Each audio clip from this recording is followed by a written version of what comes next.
bagi sobat Polri yang mungkin bertanya-tanya, ini sendal jepit ditilang nggak? Saya pastikan.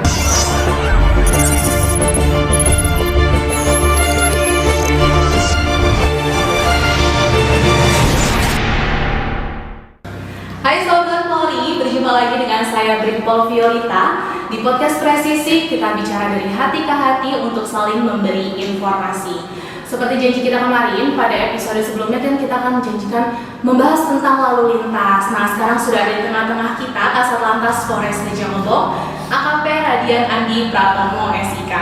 Selamat datang Bapak di podcast Presisi. Salam sehat, salam presisi. Ya, sama-sama Mbak Vio. Salam sehat, salam presisi.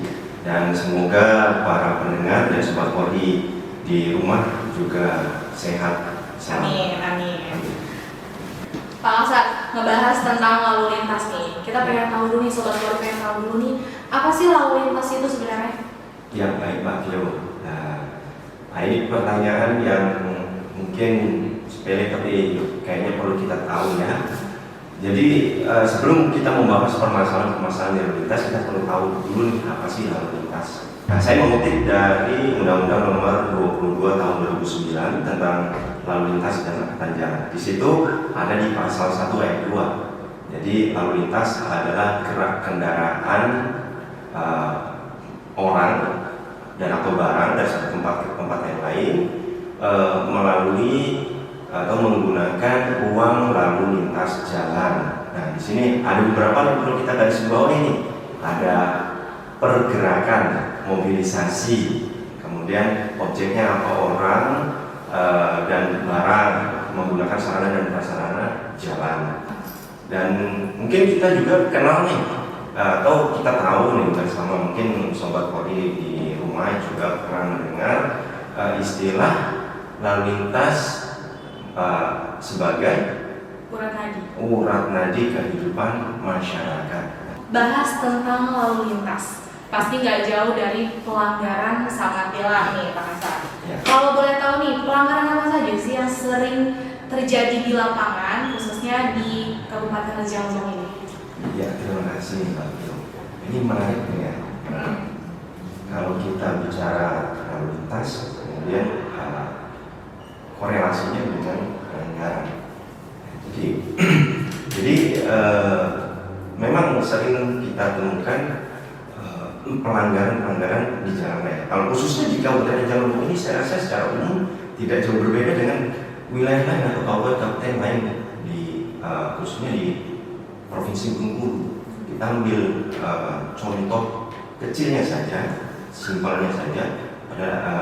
Ada aturan di dalam Undang-Undang Lalu Lintas, Undang-Undang Nomor 22 Tahun 2009 itu pengendara salah satunya wajib menggunakan helm.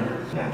Kemudian terkadang masih saja ada yang melawan arus. Nah, itu salah satu aja yang sering terjadi di kabupaten kita. Terus Pak, tindakan yang dilakukan kepolisian terhadap para pelanggar itu apa? Kalau kita berbicara tindakan, maka mungkin saya pribadi ini menyebutnya mungkin seperti treatment kepada para pengendara atau pengemudi kendaraan bermotor yang melakukan pelanggaran. Jadi kalau tindakan-tindakan kita lakukan itu ada yang sifatnya edukatif, ada yang sifatnya represif atau menindak. Untuk edukatif kita bisa lakukan dengan sosialisasi kepada masyarakat, pengguna jalan, pengendara dan bermotor, berbagai kalangan. Kita sering masuk ke sekolah-sekolah karena kita harus mengedukasi sejak dini tentang budaya tertib berlalu lintas. Kita berharap bersama mulai dari usia dini di sektor sekolah dari sekolah, itulah nanti kita munculkan kebudayaan, kesadaran tentang tertib berlalu lintas. Nah, itulah kita lakukan sosialisasi secara edukatif. Dan juga kita terkadang turun ke lapangan nih, kita berikan sosialisasi menggunakan kendaraan roda 4 menggunakan pengeras suara, atau kalau bahasa di kepolisian itu mobile address, ya, berkeliling kita untuk menyampaikan ya hal-hal yang sifatnya edukatif, menyinggung terkait dengan tertib berlalu lintas itu.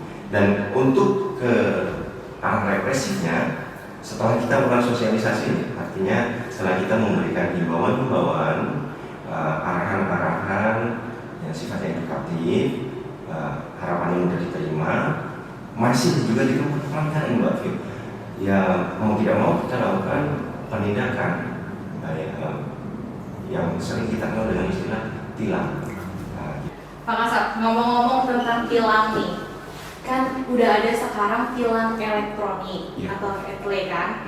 Bisa dijelaskan nggak sih Pak kepada Sobat Polri tilang elektronik itu apa sih? Iya, ini sedikit menarik ya. Jadi belakangan ini mungkin booming nih masalah etle. Etle sendiri itu kepanjangan dari Electronic Traffic Law Enforcement. Jadi dari artinya saja secara dia itu law enforcement, penegakan hukum. Jadi adalah salah satu metode penegakan hukum berbasis elektronik menggunakan media kamera pengawas atau CCTV ya, semacam CCTV yang dipasang di titik-titik tertentu, di tempat-tempat tertentu yang mudah untuk mengawasi pengendara kendaraan bermotor. Nah, sifatnya nanti meng-capture pelanggaran-pelanggaran yang dilakukan oleh kendaraan bermotor gitu. Itu prinsip secara umumnya ya, secara dasarnya seperti itu. Terus Pak Kasat, di Meja Ngomong ini ngomong udah ada belum sistem tilang elektronik ini? Ya, alhamdulillah belum ya. Alhamdulillahnya belum ada Sobat Polri, jadi ya. masih gimana, aman nggak? Ya, bisa dikatakan demikian. Tapi proyeksinya ke depan nanti seluruh wilayah di Indonesia, kabupaten-kabupaten itu akan menerapkan sistem etle. Jadi khusus di Polda Bengkulu atau Provinsi Bengkulu sendiri baru ada satu titik. Satu titik aja Ya, ya. titiknya dirahasiakan. Nanti kalau kita kasih tahu, Ntar pura-pura nggak ngelanggar nih, pas sudah ini baru ngelanggar gitu ya Pak. Nanti kalau kita kasih tahu, pengendara Iya. beralih atau menghindari jalan yang ada CCTV-nya atau kamera pengawasnya. Pak kan tadi udah ngomong tentang pelanggaran, tentang tilang.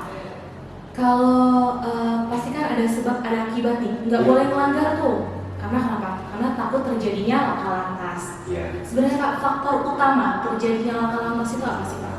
Nah, sebenarnya ada beberapa faktor utama penyebab kecelakaan.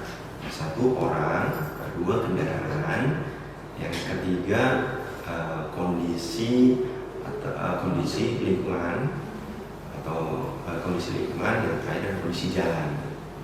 Nah, itu ada 4 faktor utama yang menyebabkan yang bisa berpengaruh terjadinya kecelakaan. Kalau tadi ada pelanggaran, itu orangnya. Kemudian mungkin kendaraannya nggak laik jalan tapi dipaksakan jalan, juga bisa menyebabkan kecelakaan. Kemudian kondisi alam seperti tadi yang Mbak Vio katakan, ada pohon tumbang, itu juga bisa menyebabkan kecelakaan di jalan raya. Dan juga kondisi jalan yang berlubang kan, rusak kan, atau berliku yang ditambah dengan kondisi kendaraan yang tidak layak tadi, pasti juga bisa menyebabkan kecelakaan. Gitu.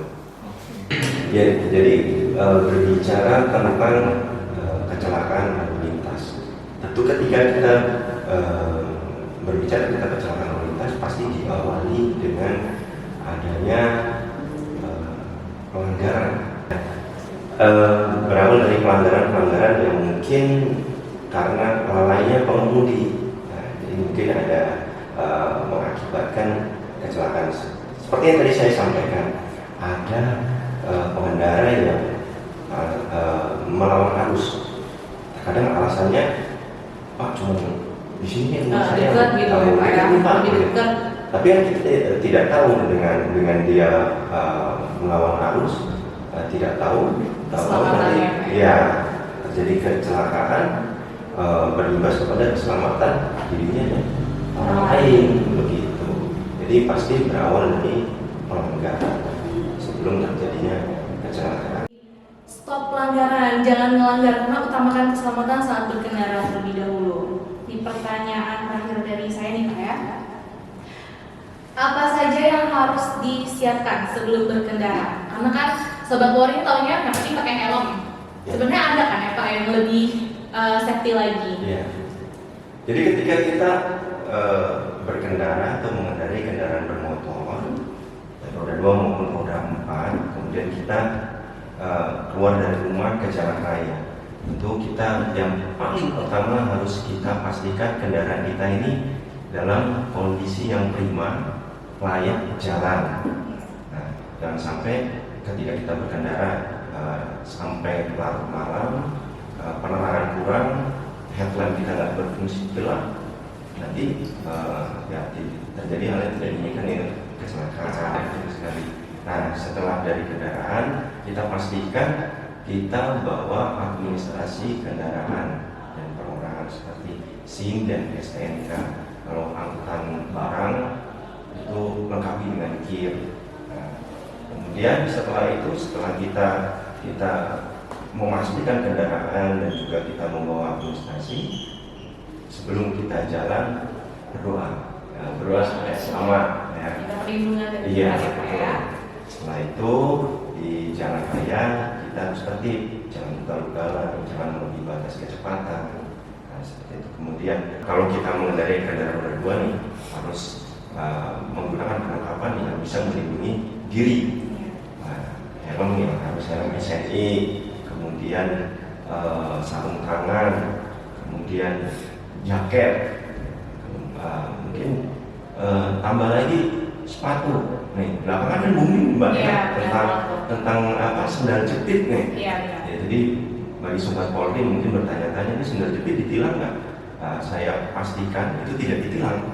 Jadi tidak ada pelanggaran sendal jepit, itu tidak ada. Ya, tuh nggak ada Sobat Ya, Polri. nggak ada.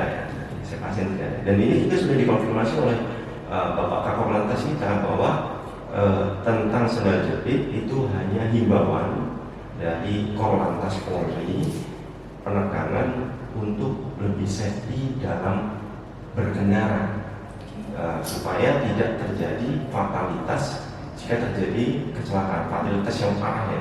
Ketika amit-amit nih ya, kita kecelakaan, kemudian kita tidak menggunakan atau mengenakan perlengkapan yang safety, tidak ya, contoh sendal jepit nih, kita jatuh membawa motor kendaraan roda 2, kakinya lecet pasti kan ketika bersentuhan dengan aspal. Tapi mungkin itu bisa diredam atau dikurangi, dianulir ketika kita menggunakan sepatu yang mungkin lebih safety, lebih tebal. Jadi Sobat Polri, perlengkapan dalam berkendara itu nggak cuma kepala aja yang dilindungi ya Pak Kasar, kan? Ya. Jadi ada anggota organ tubuh kita yang harus kita lindungi. Jadi nggak cuma pakai helm aja ya Pak Kasar. Ya nggak cuma pakai helm, sebenarnya nggak cuma pakai helm. Memang tidak menjadi sebuah kewajiban atau menjadi sebuah pelanggaran kalau kita tidak pakai sarung tangan. Tapi kalau kita memiliki kesadaran akan keselamatan di jalan raya atau di diri sendiri ya. Ya kita menggunakan perlengkapan yang bisa di. Oke Pak Kasar, terakhir sampaikan tolong sampaikan pesan-pesan untuk Sobat Polri agar lebih tertib lagi dalam berkendara. Saya mengajak kepada masyarakat pengguna jalan, pengendara bermotor, baik roda 2 maupun roda 4, taatilah peraturan berlalu lintas, jadi tertiblah berlalu lintas. Intinya bukan lain hanya untuk supaya kita aman, supaya kita selamat. Saya menekankan kepada segenap orang tua,